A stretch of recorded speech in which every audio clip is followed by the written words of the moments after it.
Hello বন্ধুরা, এটা একটা মাশরুম গার্লিক ব্রেড, খুব হেলদি রেসিপি। এটা কীভাবে বানালাম চলুন দেখি। আমি এখানে 1 প্যাকেট মাশরুম নিয়ে নিয়েছি, ভালো করে ধুয়ে পরিষ্কার করে এবার রেডি করব।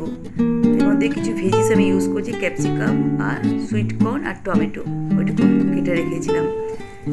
একটু বাটার দিয়ে 2 কিউবের মতন গোটা জিরে, তার মধ্যে আমি গার্লিকটা এখন দিইনি, যদি গার্লিক কিউব দেন তার আগেই দিয়ে দেবেন। আমি এখানে গার্লিক পাউডার ইউজ করছি, এখানে পরে দিয়েছি।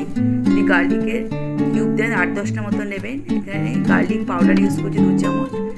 সব ভেজিসগুলো দিয়ে অরিগ্যানো, এখানে ব্ল্যাক পেপার আর মির্চ, একটু রেড মির্চ আমি ইউজ করেছি, তীখা মির্চটা ভালোভাবে নাড়াচাড়া করার পর একটু কর্নফ্লাওয়ার দিয়ে ওটাকে একটু কম আছে 5-7 মিনিট আমি আরও রেখে রেডি করে নিলাম। এরপরে আমি এখানে ব্রাউন ব্রেড নিয়েছি, যেহেতু হেলদি, ময়দার ব্রেড ইউজ করিনি। এটা এখানে একটু আমি সস ব্যবহার করেছি, যেহেতু একটু টেস্টটা একটু মিষ্টি মিষ্টি লাগে। আর এখানে বেশি সস ব্যবহার করবেন না, তাহলে গার্লিকের স্বাদটাই পাওয়া যাবে না।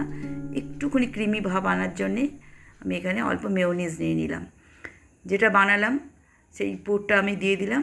এবার এটাকে স্যান্ডউইচ মেকারে আমি বেক করে নেব। স্যান্ডউইচ মেকার না থেকে ননস্টিকের প্যানে একটু বাটার দিয়ে এটাকে রেডি করতে পারবেন। এবার আমাদের ব্রেডটা রেডি। কেমন হলো যে অবশ্যই জানাবেন। রেসিপিটা ভালো লাগলে লাইক, শেয়ার, সাবস্ক্রাইব করে অবশ্যই কথা দিলাম বাচ্চাদের খুব ভালো লাগবে।